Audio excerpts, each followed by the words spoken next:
কারণ যারা অপরাধ করার পরে স্বীকার করে না তাদেরকে আল্লাহ শয়তান বানিয়ে দেয়।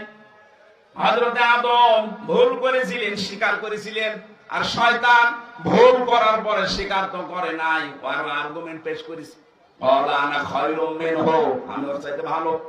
কি করেছি আমি যারা সেজদা দেব? এই যে কি করেছি এই কথা বলে শয়তান। কে?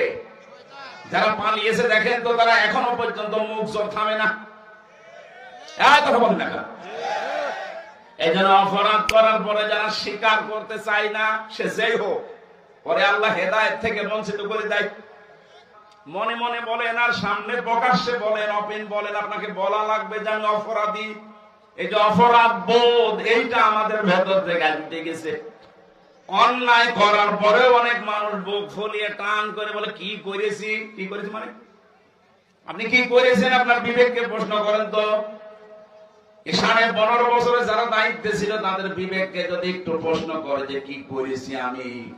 কত মানুষ আমার কারণে মিথ্যা মামলায় জেল খাটতেছে, মিথ্যা সাক্ষী দিয়ে তারে আমি ঘরে থাকতে দেই নাই, তার ব্যবসা বাণিজ্য বন্ধ করে দিয়েছি। না বগুড়া এগুলো ছিল না?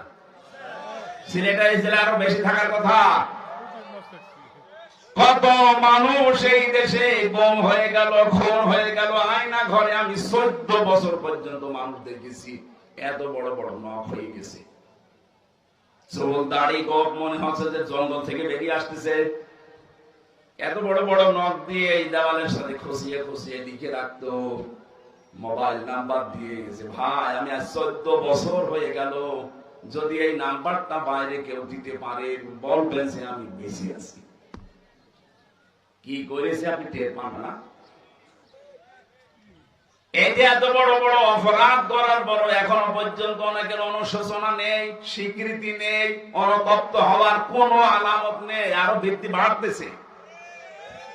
আপনাকে আল্লাহ ভালো বানাবে না। কত মানুষ আছে কথা বলতে চায় না, গোমরা মুখ, চুপ করে থাকে, কথাবার্তা এমনকি দুনিয়ার কোন স্বার্থের কারণে কথা বন্ধ পর্যন্ত করে দেয়। মুরগিতে ধান খেয়েছে, এতটুকু একটা অপরাধ, এই নিয়েও মাসের পরে মাস ঝগড়া, কথা বলে না। এমন মানুষ নেই দুনিয়ায়? আপনি যদি মারা যান এই অবস্থায় 3 দিন পার হয়ে যায়, দুনিয়ার কোন স্বার্থ নিয়ে কারোর সাথে গন্ডগোল, মারামারি, ঝগড়া ঝাঁটি, মরে গেলেন 3 দিন পর, আপনি বেঈমান হয়ে মরবেন, ঈমান নসিব হবে না। আমি তো জানি 3 দিন না, 3 বছর না, 30 বছর কথা বলে না ঠুনকু একটা বিষয় নিয়ে। একবার বলছেন কেন? আর এগুলোর সব চাইতে পেছনে কল কাটি নাড়াচ্ছে শয়তান, আর শয়তান মেয়েদেরকে দিয়ে এটা খেলায়, কারণ মেয়েরা শয়তানের। ওরা যখন বেপরদায় চলে, শয়তান বলে ওদেরকে আমি জাল হিসাবে ব্যবহার করি। আর দেখবেন এই সমস্ত মহিলারা এগুলো তাল পাল লাগায়। যে এলাকাতে দেখবেন এই যে তালাতালি করা, এর কথা ওর কাছে লাগানো, মানুষের সম্পর্ক নষ্ট করে দেওয়া একটা গুনার কাজ। এটা যখন বেশি চালু হয়ে যায় কোন এলাকার ভেতরে, ওই এলাকার মানুষ ভালো হয়ে গেলেও তাদের দোয়া কবুল বন্ধ হয়ে যায়। মুসা আলাইহিস সালামের জামানায় একবার বৃষ্টি বন্ধ হয়ে গিয়েছিল বহুদিন। তিনি তার উম্মতদেরকে নিয়ে এরকম একটা ময়দানে দোয়া করলেন, 2 রাকাত নামাজ আদায় করে, রব্বুল আলামিন বৃষ্টি বন্ধ হয়ে গেছে। এগুলো না আমার উম্মত, আমার তো কষ্ট লাগে, কিন্তু এদের তো আমি বানাইনি, তুমি বানিয়েছো, তুমি তো মালিক, তোমার কষ্ট লাগে না, বৃষ্টি দাও। 3বার মুনাজাত করলেন, আল্লাহ বলেন হাত ফেরাও, বৃষ্টি হবে না।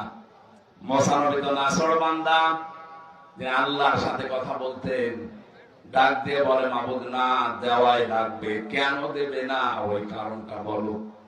আল্লাহ তাআলা বলেন বৃষ্টি দিতে পারি, তুমি তাদেরকে নিয়ে দোয়া করছিলে, এর ভেতরে একজন নামিমা তালাতালি করা মানুষ আছে।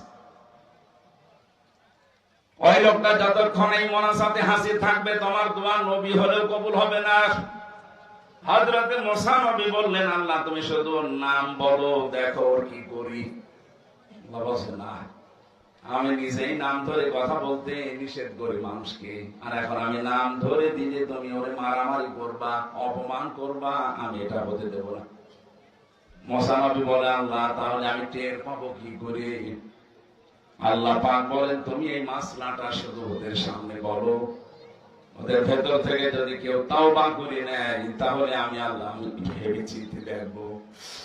উনি উম্মতদের সামনে বয়ান দিলেন, এখানে আমি নবী একা না, সব নবী যদি এখানে এসে দোয়া করে দোয়া কবুল হবে না, কারণ এর ভেতরে নামিমা তালাতালি করা মানুষ আছে। এই মানুষটা যতক্ষণ বের হয়ে না যাবে, তাওবা না করবে, ততক্ষণ পর্যন্ত এখানে বৃষ্টি নামবে না। আসলে সবাইকে আমি তাওবা করাই, তাহলে ওই লোকটাও তাওবা করবে। হযরতে মুসা তাওবা পড়লেন।